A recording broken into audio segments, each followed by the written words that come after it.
Ako po si Emelson, DTF operator dito sa Titan 1 Luna. Nagamit ito ng 6 na araw na may bilang na 180 meters na run this week.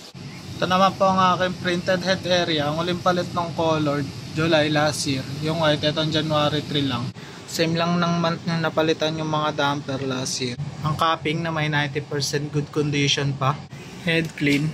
Linisin ang wiper after head clean. Nozzle check, kaya po buo naman po siya. Ang ink system na tama lang ang label. Ang waste tank na dinispose hapon.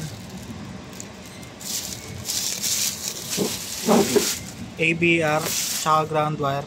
Dito naman po yung stock namin ng Anyos ink. Powder, isa na lang po. DTF film na isa na lang din po, pero nag-SRR na po ako. Ito naman po yung records na nagamit na CMYK. Film, powder, white, DTF film, cyan, yellow, solution, magenta, black. Daily output record, printer weekly checklist. Wala naman kaming in-house order. Thank you po.